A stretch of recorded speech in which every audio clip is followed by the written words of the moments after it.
Food यानी खाना सभी जीवित जीवों को एनर्जी, मेंटेनेंस, सस्टेनेंस यानी ऊर्जा, रखरखाव और जीविका के लिए फूड यानी खाना की आवश्यकता होती है।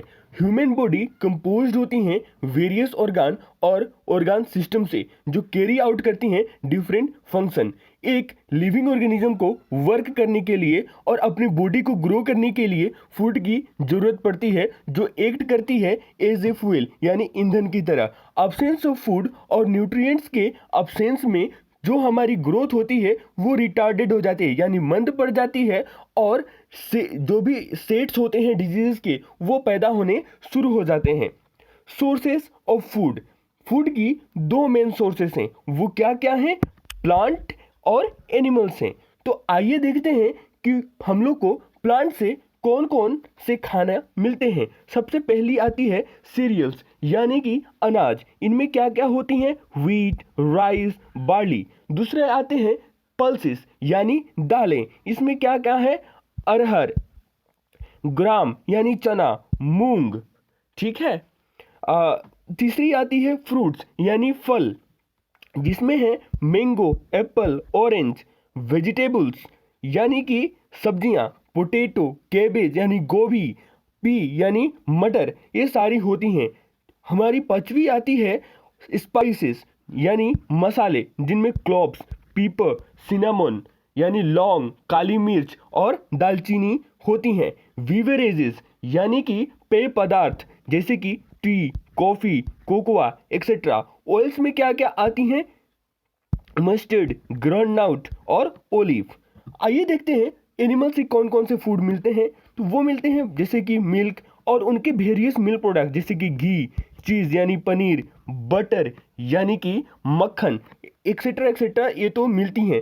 और क्या मिलती हैं? मीट मिलती है, फिश मिलती है और एग मिलती हैं। नमस्कार दोस्तों, मेरा नाम है राहुल, आप सबका स्वागत है लाइफ एंड एजुकेशन में।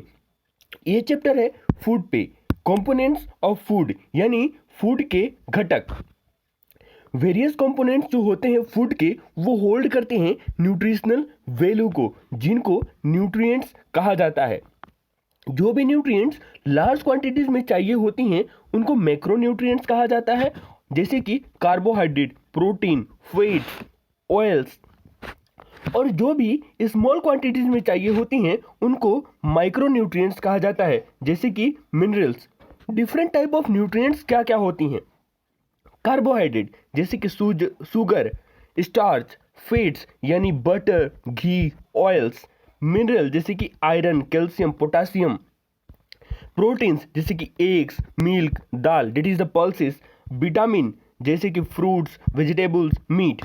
वाटर यानी पानी, हमारे जो भी फूड खाते हैं उनको डाइजेशन में हेल्प करती है और क्या करती है? जो भी बॉडी वेस्ट होते हैं उनको एक्सक्रीट करवाने में यानी बाहर निकालने में मदद करती है। बैलेंस डाइट, बैलेंस डाइट क्या होती है दोस्तों? तो जितने भी नेसेसरी न्यूट्रिएंट्स होते हैं, वाटर, रहेज, जो भी फाइबर युक्त खाना होती हैं उन्हें रहेज कहा जाता है। जब ये राइट अमाउंट में होती हैं तो उसे बैलेंस डाइट कहा जाता है। हम लोग को हेल्दी रहने के लिए एक प्रॉपर और एक बैलेंस डाइट का होना बहुत जरूरी है। माल न्यूट्रिशन, माल न्यूट्रिशन क्या होती है? जब भी बॉडी कोई भी लिविंग ऑर्गेनिज्म की हो एनफ न्यूट्रिएंट्स नहीं पाती हैं तो उनका जो भी बॉडी ग्रोथ है वो स्टंटेड हो जाती हैं और इसे ही माल न्यूट्रिशन कहा जाता है। ये कैसे हो सकती है? इनएडिक्वेट या फिर अनबैलेंस डाइट यानी डाइट में कमी होना या फिर उनका अनबैलेंस होना, डाइजेशन और एब्जॉर्प्शन में प्रॉब्लम होना, पॉवर्टी, एपिडेमिक या फिर नेचुरल डिसास्टर से हो सकती है। जो भी कंडीशन होती है माइल्ड न्यूट्रिशन से वो दो भागों में हो सकती हैं, जैसे कि माइल्ड और सेवियर हो सकती हैं और यह बहुत सारे डिफिशियंसी को निमंत्रण दे सकती हैं जो कि क्या हो जाएंगे? डिजीजेज में कन्वर्ट हो जाएंगे। जैसे कि आप यहाँ पे देख सकते हैं कि two type of malnutrition मैंने लगाया है, ये प्रोटीन से होती हैं। एक होती है क्वाशिरकर और एक होती है मारास्मस। क्वाशिरकर में क्या होती है? जो भी हेयर होती है वो थिन और ब्रिटल हो जाती है, जो फेस होता है वो मून फेस हो जाता है और जो एब्डोमेन होती है वो बल्ज हो जाती है यानी बड़ी हो जाती है। और मारास्मस में क्या होती है, इसमें भी जो हेयर होती है वो थिन और ब्रिटल होती है, लेकिन तो इन लोगों का फेस कैसा हो जाता है, सिमियन फेस हो जाता है, और इनमें जो भी मसल मास होती है बॉडी की वो लॉस हो जाती है। डाइजेशन ऑफ फूड्स यानी खाना का पाचन, ये शुरू होती है हमारे माउथ से, जिसे सेलिवरी एमाइलेज करवाती है, फिर स्टोमक करवाती है जिसे गैस्ट्रिक जूसेस से होती है डाइजेशन, फिर जाती है हमारी खाना इंटेस्टाइन में, वहाँ पे कौन करवाती है, इंटेस्टिनल जूसेस करवाती हैं। हमारे मेन डाइजेस्टिव ऑर्गन्स होते हैं बॉडी के, वो क्या क्या हुए, माउथ, ईसोफिगस यानी फूड पाइप, स्टोमक, उसके बाद small intestine, large intestine, pancreas और एनस, और ये सारे मिलके डाइजेस्टिव सिस्टम को बनाती हैं।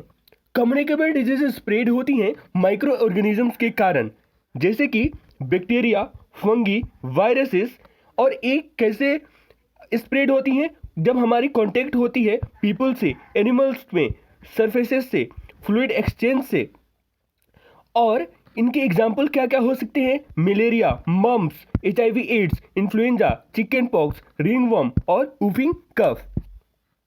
डिफिशियंसी डिजीजेस क्या क्या हो सकती हैं, डिफिशियंसी डिजीजेस उसे कहा जाता है जब एसेंशियल न्यूट्रिएंट्स में बॉडी में लेक होती है, जैसे कि एनीमिया। एनीमिया मीन्स RBC यानी हेमोग्लोबिन में कमी होना, ये आयरन के कमी से होती है। नाइट ब्लाइंडनेस यानी रतौंधी, ये विटामिन A के कमी के कारण होती है। आप कमेंट करके बताइएगा कि विटामिन A हमारे बॉडी में कहाँ स्टोर होती है। दूसरी है बेरी, ये होती है विटामिन B1 के कमी के कारण, ये हार्ट और सर्कुलेटरी सिस्टम को प्रॉब्लम करती है। रिकेट्स किसके कमी के कारण होती है, विटामिन D और कैल्शियम के कारण, और यह क्या लीड करती है, बोन डेफॉर्मिटीज को लीड करती हैं। गोइटर आयोडीन के कमी के कारण से होती है। यह क्या होती है, जो में हमारा एक ग्लैंड है एडम्स एप्पल, उसमें इनलार्जमेंट जब देखा जाता है तो उसे गोइटर कहा जाता है। स्कर्वी, यह कमी किसके कारण होती है, विटामिन C के कमी के कारण ये होती है।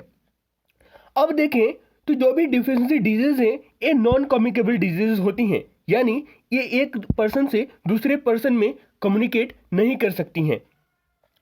प्रिजर्वेशन ऑफ फूड, हम अपने फूड को कैसे प्रिजर्व कर सकते हैं, तो in order to preserve food हम लोग को क्या करना चाहिए, जो भी ग्रोथ ऑफ जर्म्स और मोल्ड्स होते हैं उनको प्रिवेंट करना चाहिए। कैसे हो सकती हैं, ये प्रिजर्वेशन के थ्रू हो सकती हैं। प्रिजर्व कैसे कैसे कर सकते हैं हम, डिहाइड्रेशन से यानी निर्जलित से हो सकती हैं, फ्रीजिंग से हो सकती है, कैनिंग यानी बोतल में बंद करके हो सकती है, सल्टिंग से हो सकती है, और स्वीटेनिंग से हो सकती है।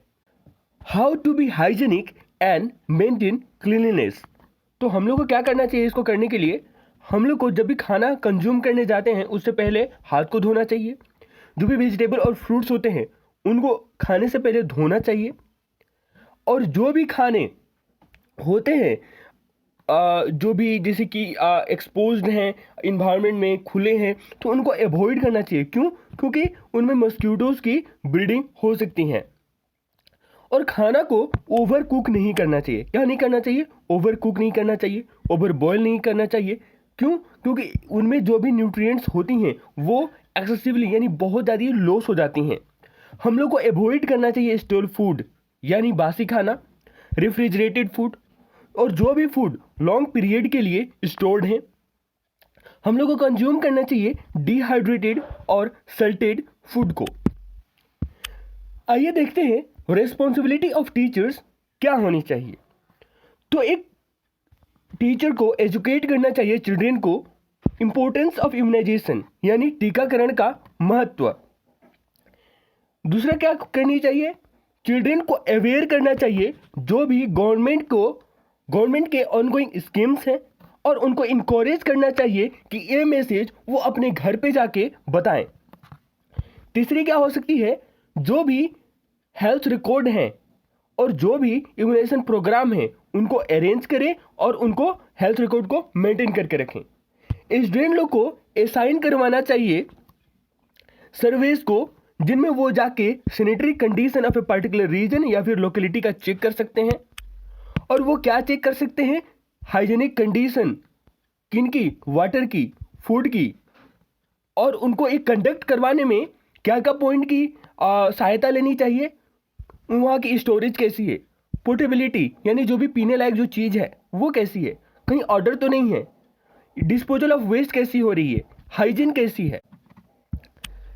एनिमल फूडर यानी पशु का खाना यानी चारा, ये मेनली पाई जाती हैं एग्रीकल्चरल फूड स्टफ से और स्पेसिफिकली यूज होती हैं डोमेस्टिकेटेड लाइव स्टॉक को फीड करने के लिए, जैसे कि कैटल, गोट्स, सीप, हॉर्सेस, चिकन्स और पिग्स। ये मेनली पाई जाती हैं प्लांट से, ना ही कि एनिमल से।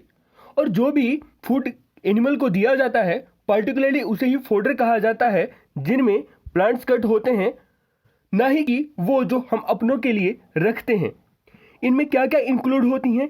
हे यानी कि घास, स्ट्रॉ यानी कि हमारे जो भी पुआल होते हैं, और साइलेज ये एक्चुअली ग्रीन ग्रास होती है जिसको एसिडिफिकेशन करके स्टोर किया जाता है। उसके बाद कॉम्प्रेस्ड एंड पेलेटेड फीड्स होते हैं। इस पिक्चर में आप लोग देख सकते हैं कैसे 8 mm, 6 mm, 5 mm, 3 mm अलग अलग डिफरेंट पेलेट्स यूज़ किए गए हैं अलग अलग एनिमल्स के लिए। और हम लोग क्या यूज़ करते हैं? ऑयल्स को यूज़ करते हैं, मिक्स्ड रेशन को यूज़ करते हैं, और स्प्राउटेड ग्रेन्स और लेगुम्स को यूज़ करते हैं फीड करने के लिए। और इनमें रूमिनेंट मीट और बोन मील का अगर इंक्लूजन हो जाए तो केटल जो होती है उनको कज हो सकती है, डेथ में क्या कर सकती है? डेथ को कज कर सकती है और सिकनेस भी ला सकती है। इसलिए हम लोग को क्या करना चाहिए? हम लोग को केयरफुली ध्यान रखना चाहिए कि हम कौन सा फॉडर देते हैं एनिमल को, ताकि उनका जो लंजीविटी होती है यानी उनका जो जीवन का समय होता है वो बढ़ जाए। Thanks for watching. अगर वीडियो अच्छी लगी तो लाइक कर दीजिएगा, दोस्तों के साथ शेयर कर दीजिएगा और चैनल को सब्सक्राइब कर दीजिएगा। और अगर पीडीएफ रिलेटेड डॉक्यूमेंट आप चाहते हैं तो नीचे दिए गए टेलीग्राम लिंक पे आप जाके ज्वाइन कर सकते हैं, जहां मैं आप लोग के लिए इंपॉर्टेंट एमसीक्यूज का पोल भी करते रहता हूं, तो आप लोग उसको जाके प्ले कर सकते हैं। तो ये रहा वीडियो का अंत, मिलेंगे अगले वीडियो में।